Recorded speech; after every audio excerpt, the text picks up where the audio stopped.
दिसंबर का महीना और बंगाल का गुड़ का संदेश।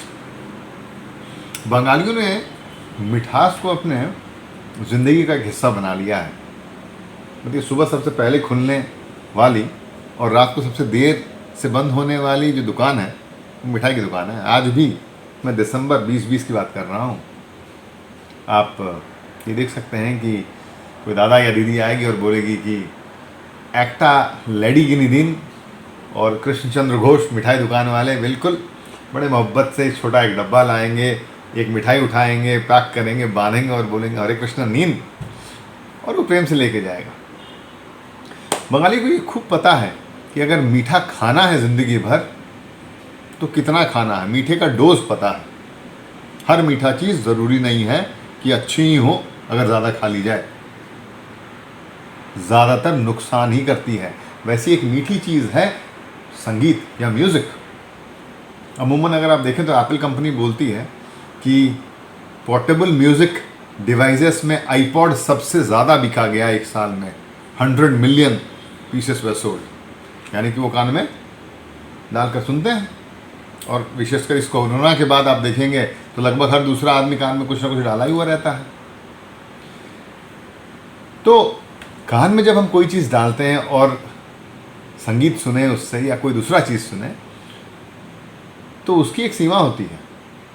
अमूमन जब एक आवाज़ होती है तो वो एक कंपन पैदा करती है। वो कंपन अगर हम सुन पाते हैं तो वो कान के पर्दे में जाती है, प्रतिकंपित करती है, 3 हड्डियों से जाती हुई अंदर के कान में जाती है। अंदर के कान की विशेषता ये होती है कि उसमें ऐसे 2 तंतुएं होते हैं जो कि एक द्रव के अंदर होते हैं या लिक्विड के अंदर होते हैं। उनमें एक तरंग उठता है और ये 2 तंतु यूँ तरंगित होते हैं। ये 2 तंतु जुड़े होते हैं हेयर सेल्स के द्वारा।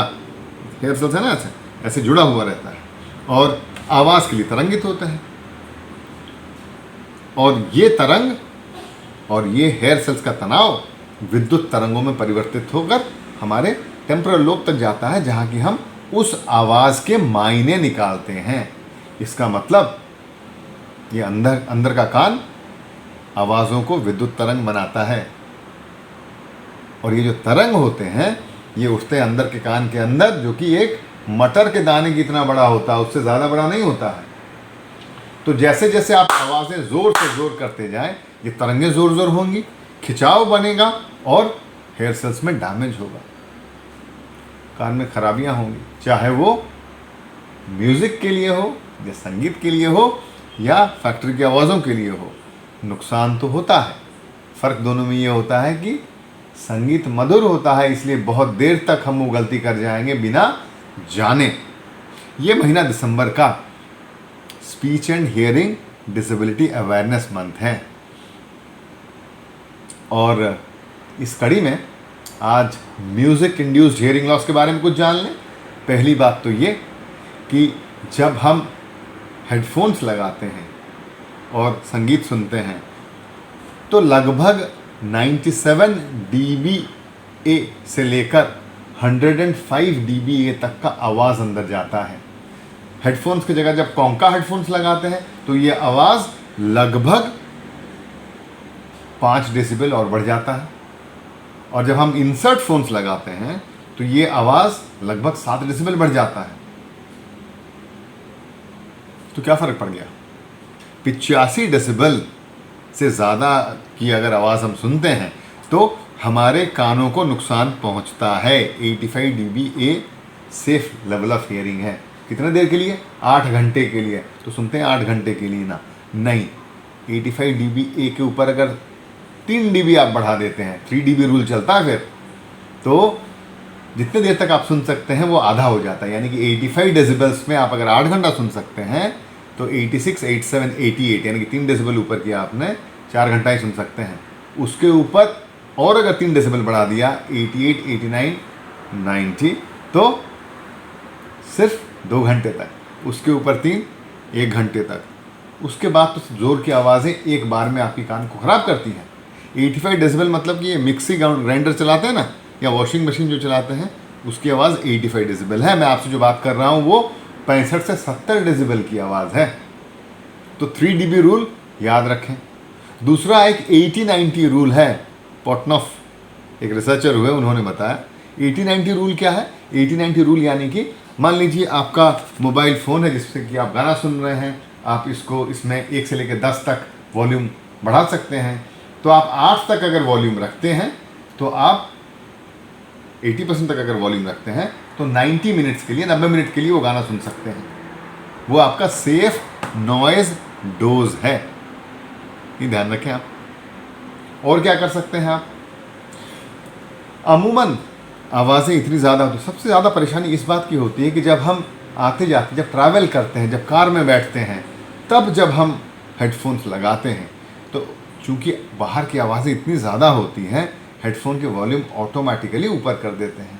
तो उस दौरान जो कान को नुकसान पहुंचता है वो ज़्यादा है, उसकी तरफ ध्यान रखें।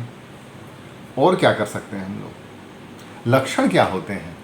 ऐसा पाया गया कि लगभग 60% बच्चे, लड़के लड़कियां, 18 साल के लड़के लड़कियां जब किसी म्यूज़िक कंसर्ट से बाहर आते हैं तो वो 3 सिम्टम्स बताते हैं। पहला, थोड़ी देर के लिए सुनने में सन्नाटा या कमी, टेम्पररी थ्रेशोल्ड शिफ्ट। दूसरा, कान में सीटी जैसा आवाज़ आना या जिसे हम बोलते हैं टिनाइटस।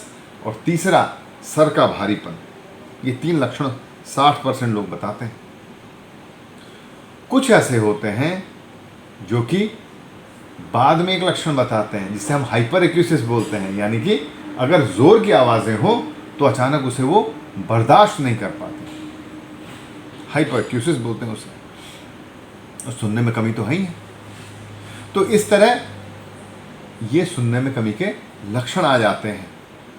तो करना क्या है, तो करना ये है कि आप एक ऑडियोलॉजिस्ट के पास जाएं, श्रवणवाक चिकित्सक के पास जाएं और अपना बेस ऑडियोग्राम करा लें कि भाई मेरा ऑडियोग्राम का बेस ये है। और अगर आपको नॉइज़ एक्सपोजर हो या अगर आप ज़रूरत से ज़्यादा हेडफोन्स का इस्तेमाल करते हैं तो ज़रूर आकर जांच करें। हियरिंग लॉस अगर होगा तो एक विशेष तरह का ऑडियोग्राम आएगा जहाँ की 2 से लेके 4 किलोहर्ट्ज़ के बीच एक नॉच आएगा या सुनने में कमी आएगी। ये नुकसान ज़्यादा करता, ध्यान रखें, क्योंकि 2 से लेके 5 किलोहर्ट्ज़ के बीच की जो जानकारी होती है ना, मैं बोल रहा हूँ एक तीव्रता में बोल रहा हूँ, एक तारता में बोल रहा हूँ, एक फ्रीक्वेंसी स्पेक्ट्रम में बोल रहा हूँ। तो 2 से लेके 5 किलोहर्ट्ज़ के बीच की जो तारता होती है, फ्रीक्वेंसी स्पेक्ट्रम होता है, उसकी जानकारी सबसे ज़्यादा अहम होती है बातचीत समझने में। मतलब अगर वहाँ सिर्फ कमी हो जाए तो आप ये कहेंगे कि मैं बात सुन तो पा रहा हूँ पर समझ नहीं पा रहा हूँ, एक घिसा हुआ टेप रिकॉर्डर जैसा। तो बड़ा नुकसान करता है, मतलब हल्का नुकसान करेगा लेकिन ज़्यादा से ज़्यादा नुकसान करेगा। है ना, खाने में अगर सरसों डालना भूल गई अम्मा तो हो सकता पता ना चले, जीरा डालना भूल गई तो पता ना चले, लेकिन नमक डालना अगर भूल गई तो सबसे पहले पता चलेगा। वैसे ही 2 से लेके 5 किलोहर्ट्ज़ के बीच का अगर हियरिंग लॉस हुआ, बाकी सब ठीक भी रहे, तो तुरंत पता चलेगा, क्योंकि आवाज़ें तो हम सुन पाएंगे लेकिन समझ नहीं पाएंगे। इसलिए बहुत ज़रूरी है कि बेस लेवल ऑडियोग्राम करें और हियरिंग टेस्ट करें, TTS2 करें, टेम्पररी थ्रेशोल्ड शिफ्ट 2, मतलब आवाज़ें देंगे और 2 मिनट के लिए और फिर जांच करेंगे। तो हम क्या संभावनाएं ज़्यादा हैं आपको कि सुनने में कमी हो जाए नॉइज़ एक्सपोजर से, ये पता चल जाएगा। तो आपको अगर पता चलता है तो फिर आप अपने कान को बचाव कर सकते हैं। आपके मोबाइल फ़ोन में ऐप्स आते हैं, आप डाउनलोड कर सकते हैं और आपको पता चलेगा कि आसपास की आवाज़ों की तीव्रता कितनी है। तो वो ऐप ज़रूर डाउनलोड कर लें। और क्या कर सकते हैं आप, कई तरह के ना, किसी जगह अगर रक्त संचार या ब्लड सर्कुलेशन ज़्यादा हो जाए तो वो अंग स्वस्थ हो जाता है, इसलिए हम एरोबिक एक्सरसाइजेस करते हैं। तो कई एक एक्सरसाइजेस होते हैं, एक सूर्य नमस्कार कर लें, एक सर्वांग आसन कर लें, अर्ध हलासन कर लें। ये जितने आसन हैं ये आपके सर के क्षेत्र के रक्त संचार को बढ़ा देती हैं, ब्लड सर्कुलेशन बढ़ा देती हैं। और जाहिर सी बात है कान उसका एक हिस्सा है, इसलिए कान भी स्वस्थ रहे। इस तरह इस महीना दिसंबर में हम अपने कान के स्वास्थ्य के बारे में जानें, जानकारी बढ़ाएं और अपने पास के श्रवणवाक विशेषज्ञ के पास जाएं और जानकारी लें, बेसलाइन ऑडियोग्राम करवाएं अपना, ताकि हम अपनी सुनने की क्षमता को बरकरार रख सकें। और यही सुनने की क्षमता है ना जिसके चलते हम आप अभी बात कर पा रहे हैं। अगर आप मेरी भाषा ना समझ पाएँ तो हम आप बात नहीं कर पाएंगे। कभी हेलन केलर साहब को कोई पूछा था, हेलन केलर मैडम थी ना, जो कि देख भी नहीं पाती और सुन भी नहीं पाती, बधिर अंध थी पहली, जिन्होंने की ग्रेजुएट डिग्री, बैचलर्स डिग्री किया आर्ट्स में, पहली महिला थी। उन्हें पूछा गया था कि अगर आपकी दृष्टिबाधिता और श्रवणबाधिता के बीच आपको चुनना पड़े तो आप कौन सा चुनेंगी? तो उन्होंने कहा था कि मैं दृष्टिबाधित होना पसंद करूंगी, ना कि श्रवणबाधित। लोगों ने पूछा क्यों भाई? क्योंकि अगर मैं दृष्टिबाधित होती हूँ तो चीज़ों से टकराती हूँ, तो वो तो मैं बच सकती हूँ, किसी का मदद ले सकती हूँ।